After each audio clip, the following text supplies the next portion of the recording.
Good evening, folks. Welcome to another episode of Blank Space Podcast. I'm Matt Blank, and this is my space. Tonight we're diving into the latest headlines with a commitment to 100% honest, accurate reporting and a sprinkle of humor. This is our bi-weekly latest news episode, covering late June to early July 2024. From the South China Sea tensions to the misinformation plaguing our news feeds, we've got it all covered. So let's get started. First, our top U.S. news stories tonight. Supreme Court ruling on presidential immunity. Our first story tonight is a landmark decision by the U.S. Supreme Court, which has granted broad immunity from prosecution for former presidents. This ruling came in the context of the federal criminal case against Donald Trump for his efforts to overturn the 2020 election results. The court found that he cannot be prosecuted for actions taken within his constitutional powers. In a 6-3 opinion, the Supreme Court ruled Monday that former presidents have absolute immunity from prosecution for official acts related to their core constitutional powers. But the court said there is no immunity for unofficial acts and gave some guidance on how lower courts can draw that line. For those things that are just within the president's ambit, absolute immunity. For official acts in general, at least presumptive immunity. For unofficial acts, no immunity. So basically, the Supreme Court just handed former presidents a get-out-of-jail-free card. It's like Monopoly, but with real-world consequences.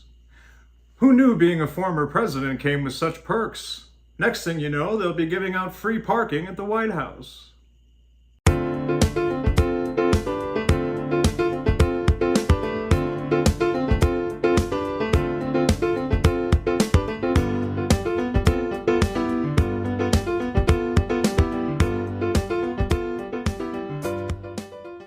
Next, in medical news, the FDA has approved a new drug that can slow the progression of Alzheimer's disease in its early stages.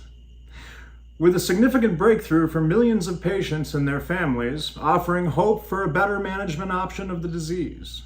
Back now with the FDA approving a new treatment for something millions suffer from, Alzheimer's disease. Ann Thompson is here now with the details. So, Ann, what do we know about it? Well, Tom, what happened here is it's the potential for this drug to slow the disease, despite some very real risks, that led to today's action. Kisunla targets the amyloid plaques that build up in the brain. The maker of Kisunla says the drug slowed cognitive and functional decline in patients by up to 35%. Amyloid is one of the key proteins involved in Alzheimer's disease.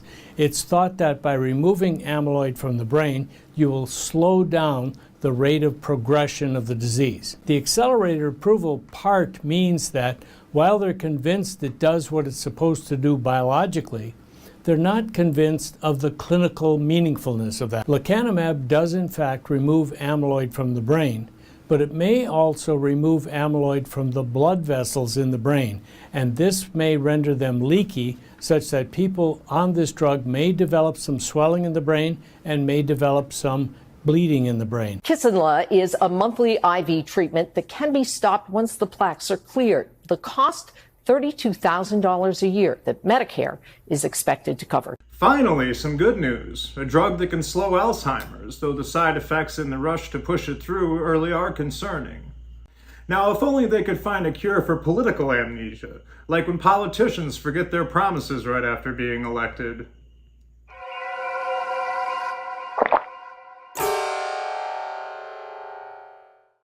Recall it all. That would be a miracle drug.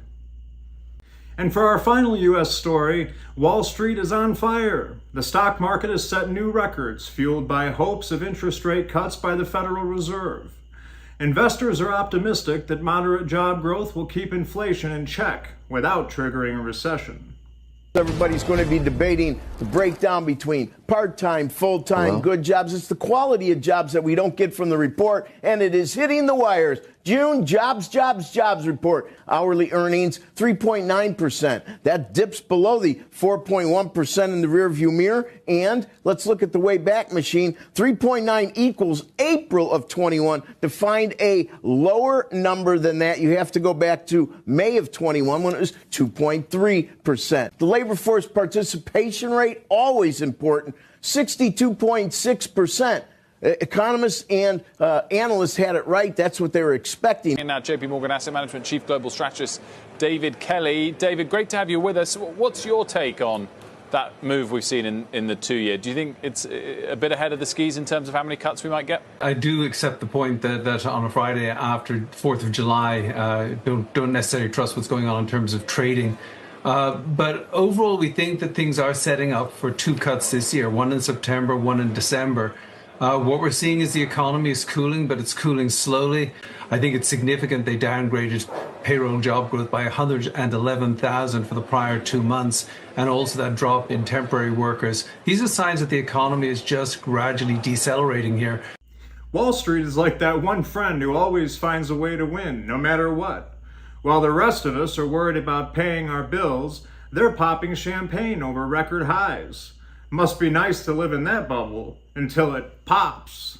At least with enough champagne, they won't feel the fall until they're figuring out how to pay their bills like the rest of us have to. Anyways, now for our top international news stories. First up, Israel's West Bank settlement expansion. Israel has turbocharged its West Bank settlement expansion, marking the largest land grab in decades. This move has sparked international outrage and further complicated the Israeli-Palestinian conflict. Gaza to the occupied West Bank, Palestinians are suffering in different shapes and forms. In the latest, the Israeli authorities have approved the biggest seizure of land in the occupied West Bank. According to a copy of the order obtained by Associated Press, Israel's finance minister Bezalel Smotrich has approved the land seizure. Smotrich, who is a settler himself, turbocharged the policy of expansion, saying that he aims to solidify Israel's hold on the territory and prevent the creation of a Palestinian state. Settler Monitor Peace Now claims that this is the largest single appropriation of land since the 1993 Oslo Accords. Yoni Mizrachi, who is the head of settlement tracking at Peace Now, described the land grab announced Wednesday as part of a strategy to establish a buffer zone between Jordan and Palestinian lands and choke off the practical possibility of a Palestinian state. The aim, he believes, is to push Palestinians into isolated islands surrounded by Israeli land. Quote, they definitely see this area as a strategic area. This week, Israeli police clashed with the settlers as they dismantled what they call an illegal outpost. Israeli authorities also conducted twin raids in the West Bank. An overnight Israeli airstrike claimed the lives of 4 Palestinians in the Tulkarm town. Residents of this camp have come under Israeli fire time and again. Their goal is to deport us from this country and expel us from this camp. I want to tell you that I returned home and found it on fire, covered in rubble. I cleared the rubble and slept in the house. I will not leave. I will not leave. None of us will leave. If we are to die, we will die in our home. Peace Now says 2024 is the peak year for Israeli land seizure in the West Bank. Settler Monitor Group stated that the Israeli government has approved plans to build over 5,000 homes in the region. It is barred from operating in 60% of the West Bank and includes the settlements as well as areas with a population of hundreds of thousands of Palestinians. Peace Now alleges that the latest approvals of land grab showcases a new stage of annexation in the West Bank by Israel. Israel's settlement expansion is like a bad neighbor who keeps building extensions into your yard. At some point, you have to wonder if they're planning to take over the whole block.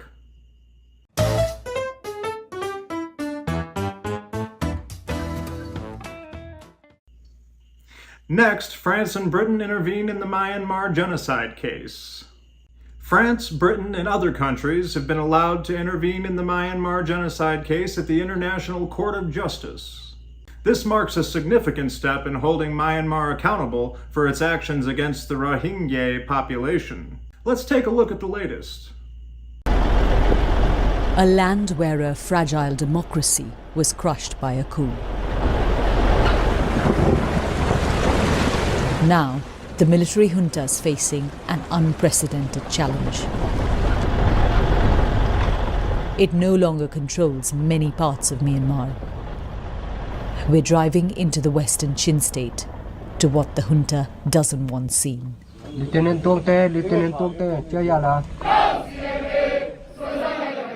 Our motherland, the land we love, they sing.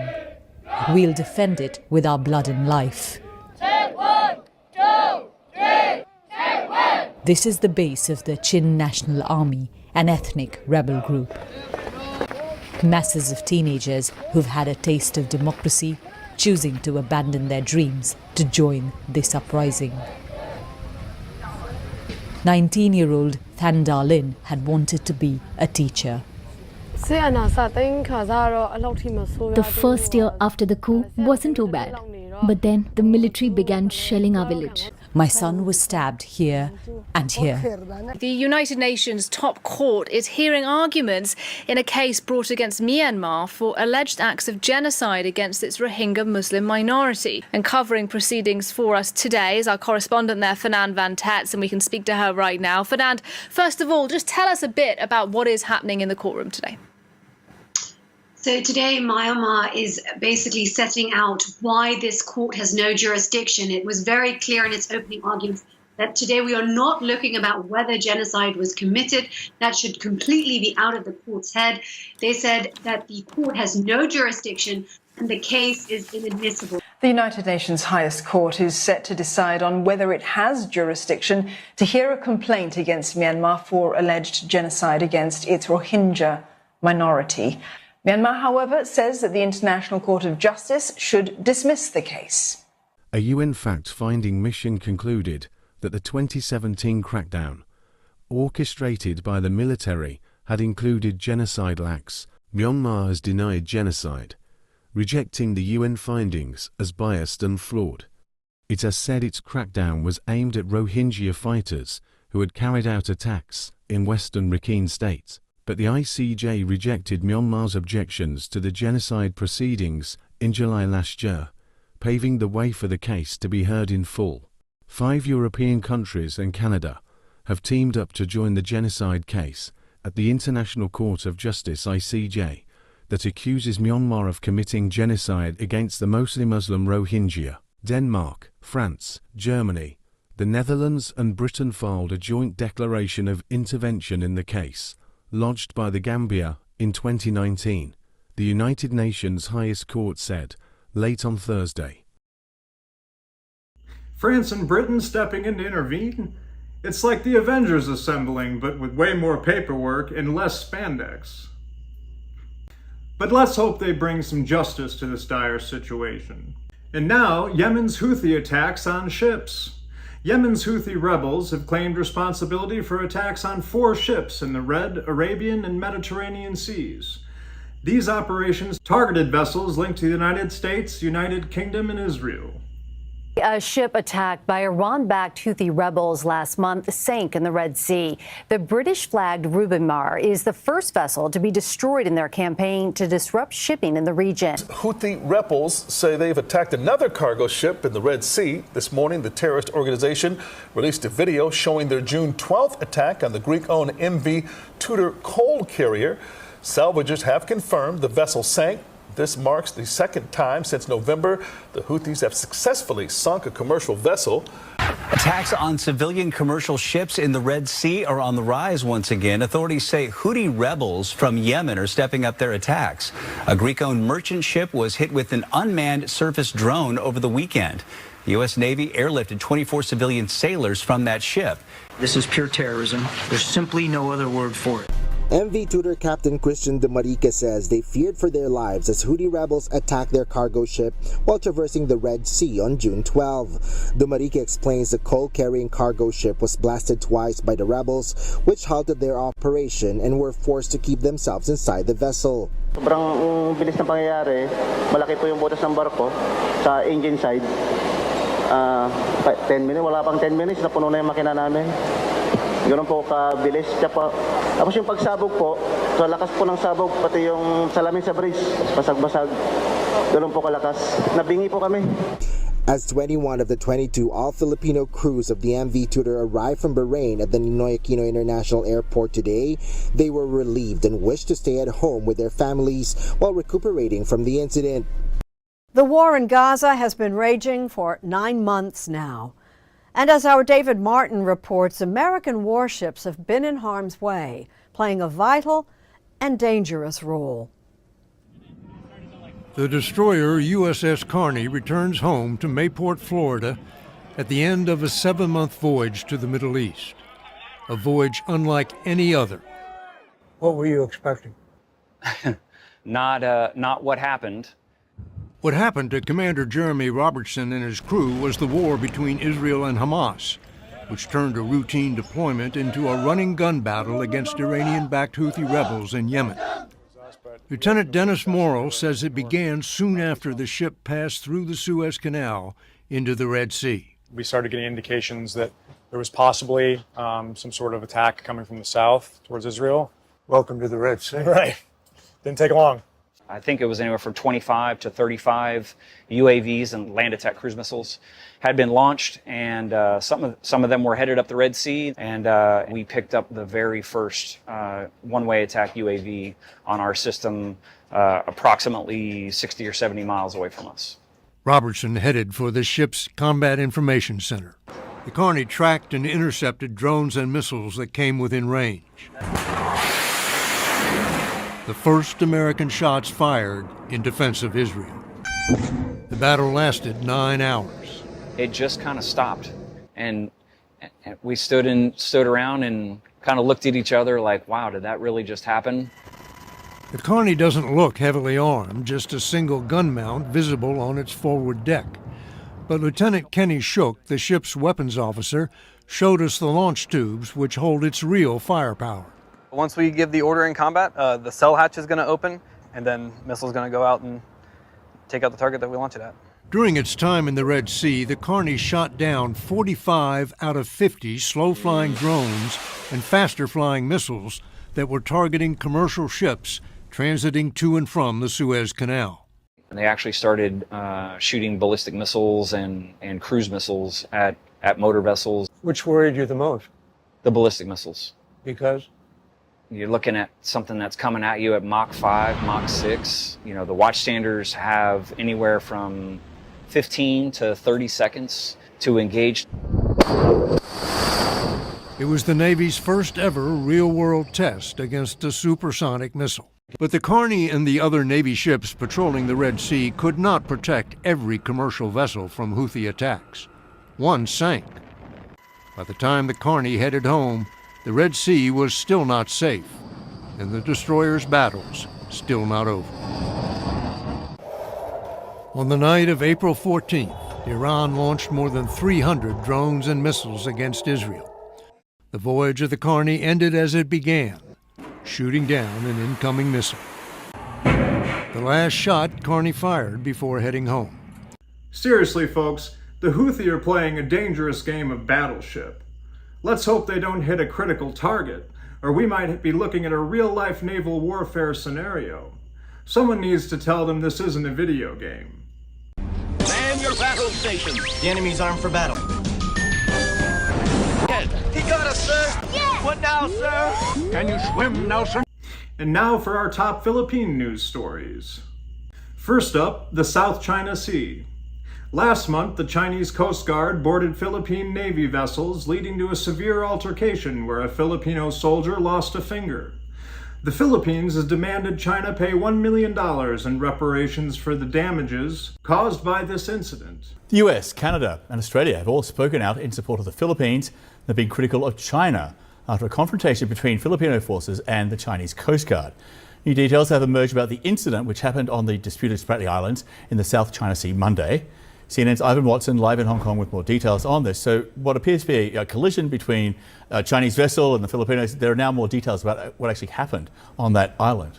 We've seen some footage, heavily edited, released by the Philippine Armed Forces, which really do show what is clearly an escalation. We see helmeted, uniformed Chinese personnel wielding axes, striking the Philippine vessel, taking at least one bag off the Philippine vessel. The Philippine Armed Forces say one of their sailors actually lost a finger in what took place here. For having been seriously wounded while carrying out rotation and reprovisioning mission to the BRP Sierra Madre LS-57. The wounded personnel medal is hereby awarded to Seaman First Class Underwater Operator Jeffrey S. Pacundo, 914511, Philippine Navy.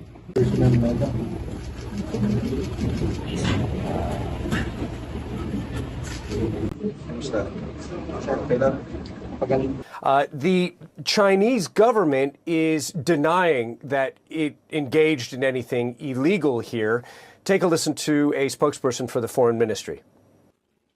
China urges the Philippines to immediately stop its infringing and provocative actions. China will continue to resolutely safeguard its sovereignty and rights in accordance with the law. So China has actually accused the Philippines of trying to smuggle weapons and construction materials to this little outpost it has on a rusting, grounded ship in this contested shoal. Confrontations have escalated over the course of the past couple of months, John. I was on board a Philippine Coast Guard ship and I saw how Chinese Coast Guard ships and maritime militia swarmed the smaller number of Philippine vessels, maneuvered very dangerously, and just how tense it truly is. But what we're seeing in this footage is clearly an escalation. And the Philippine president has warned that if this leads to the death of a Filipino, it would be essentially an act of war. Take a listen. If a Filipino citizen is killed by a willful act, that is, I think, very, very close to what we define as an act of war. The U.S. repeats that its commitment to this mutual defense treaty is ironclad. There has been an international tribunal that has ruled in favor of the Philippines in this territorial dispute. China basically rejects that completely. China claims their actions were lawful and professional. Sure, because nothing says professional like wielding an axe and pilfering firearms. It's like they're auditioning for the next season of Game of Thrones.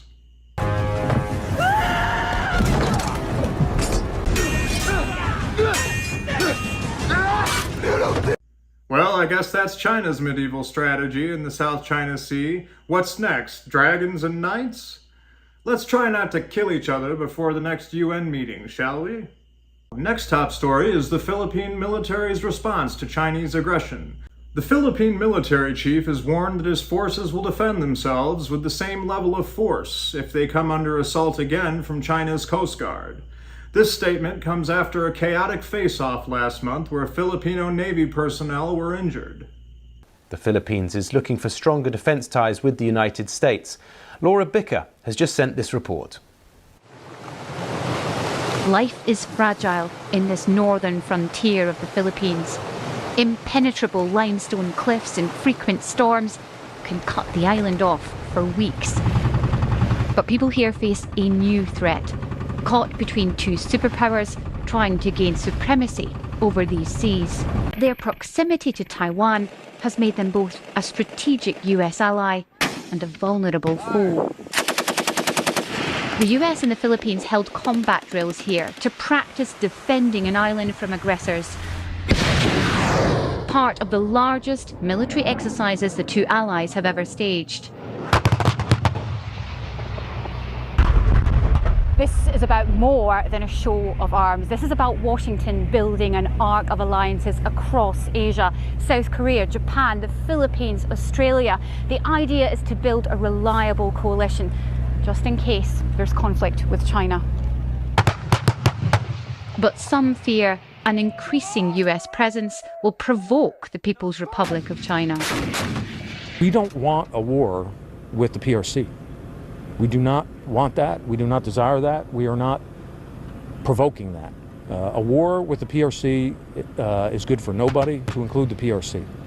Our method of operation here and a goal of our campaign in the region is to deter conflict from ever occurring.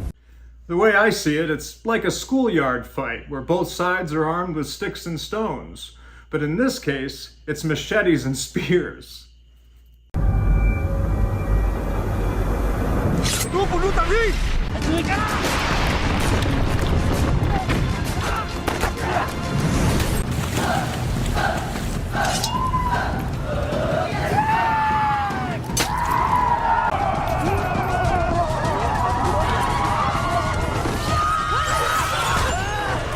Let's hope cooler heads prevail before someone gets seriously hurt. And lastly, the Philippines and China have agreed to de-escalate tensions over the West Philippine Sea following last month's violent clash. Both sides have committed to restoring trust and rebuilding confidence. Amid China's increasing aggression in the West Philippine Sea, both the Philippines and China resolved to de-escalate tensions in the region without prejudice to their respective positions. This comes after the 9th bilateral consultation mechanism on the South China Sea was held in Manila on Tuesday, July 2. According to the Department of Foreign Affairs, Philippine Foreign Affairs Undersecretary Teresa Lazaro and Chinese Vice Foreign Minister Chen Xiaodong had frank and constructive discussions in the meeting. During their discussion, Lazaro underscores that the Philippines will remain relentless in protecting its interests and upholding its sovereignty in the West Philippine Sea. According to the DFA, both countries recognize the need to restore trust and ensure productive dialogue and interaction, noting recent incidents in the South China Sea. While significant differences remained even after the discussion, the DFA says there was substantial progress on developing measures to manage the situation at sea. In the same meeting, the two sides signed the agreement on improving Philippines-China maritime communication mechanisms and agreed to further discuss how to operationalize the new mechanism. Furthermore, both countries also agreed to continue discussions on maritime cooperation between their respective Coast Guard authorities, including the possible resumption of the Joint Coast Guard Committee. Both countries have been embroiled in a territorial dispute after China claimed the majority of the South China Sea, including the West Philippine Sea, through its so-called 10-dash line. However, China's claims have been effectively invalidated by a July 2016 International Tribunal ruling that stemmed from a case filed by Manila in 2013. Yeah, right. De-escalate tensions? That's like putting a Band-Aid on a bullet wound at this point.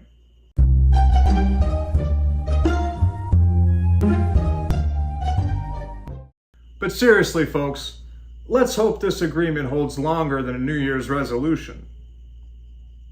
And now for our final segment, Fake News Exposed. Time for our Fake News Exposed segment, where we expose the top fake news stories circulating in the US, Philippines, and internationally. Fake news is a big problem, and it's crucial for people to stay well informed. That's our goal with these Blank Space latest news episodes, to help you navigate the truth and avoid misinformation with a dash of humor. Starting off, the top fake news stories in the US. First up, the claim that China has declared war on the US. A misleading video has been making rounds on social media, but here's the truth. China has not declared war. The Chinese Foreign Ministry's statements were greatly exaggerated, and no official reports confirm this claim. Honestly, if China declared war every time they had a diplomatic spat, we'd be living in a perpetual state of World War III.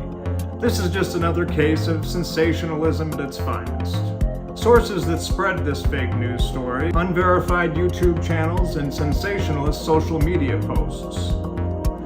Trusted sources are the Reuters, Voice of America, and BBC. Next, the story that President Biden is stepping down due to health issues. While there have been concerns about his stamina, there's no evidence to suggest he's stepping down. Biden himself has dismissed these rumors. Rumors about Biden's health are like a political version of he said, she said. Arguably, he may be unfit for office, but until we see him handing over the keys to the White House, let's stick to the facts.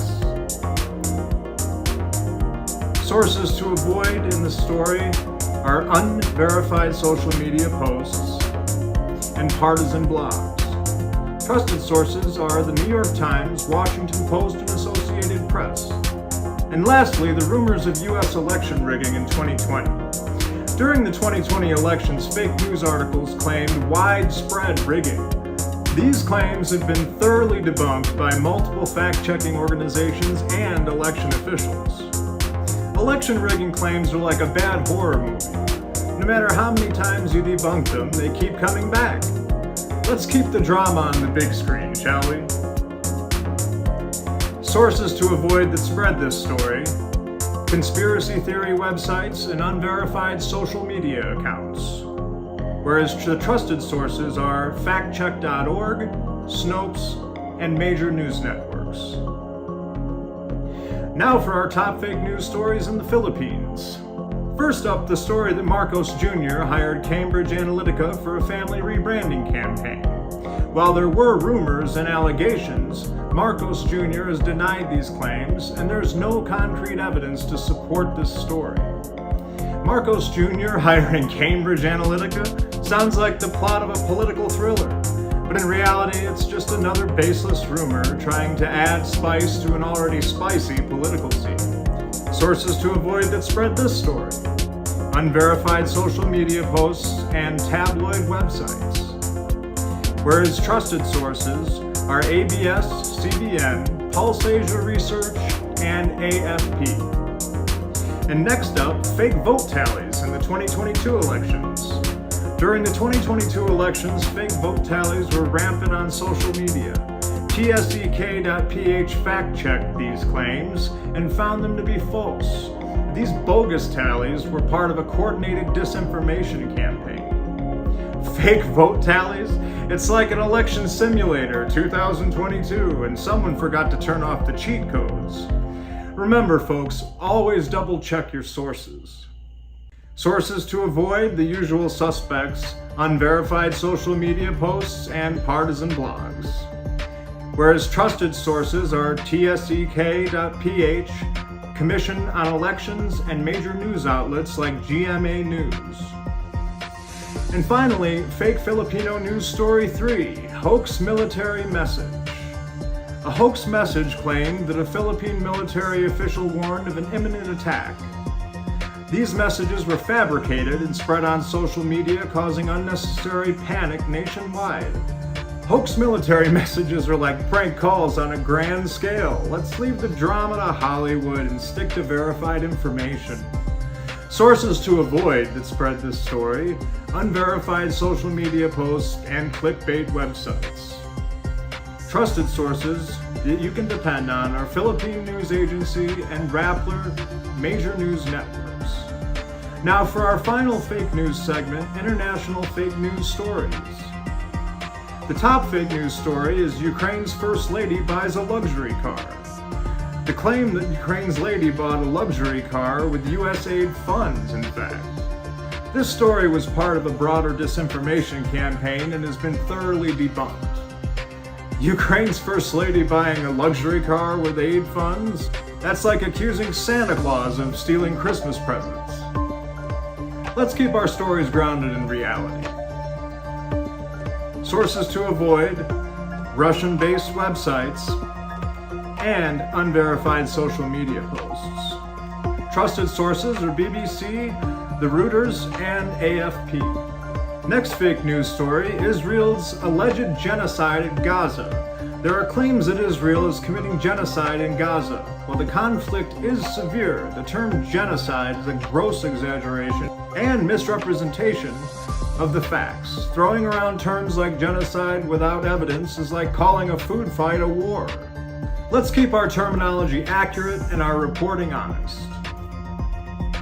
Sources to avoid: unverified social media posts and, of course, partisan blogs.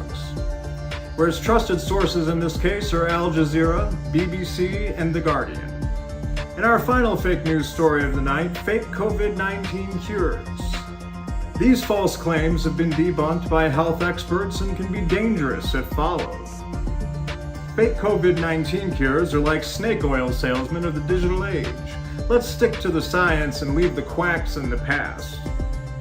Sources to avoid: unverified social media posts and conspiracy theory websites. Trusted sources for this story are the World Health Organization, Center for Disease Control and Prevention, and major news networks. And that's a wrap for tonight's episode of the Blank Space Podcast. Remember, folks, the news might be serious, but that doesn't mean we can't have a little fun dissecting it. If you enjoyed this episode, please click that like button for me, and don't forget to subscribe to stay up to date on all our latest content for free. Remember, folks, stay informed, stay skeptical, and most importantly, stay tuned. I'm Matt Blank, where my space is your space too. Good night, everybody.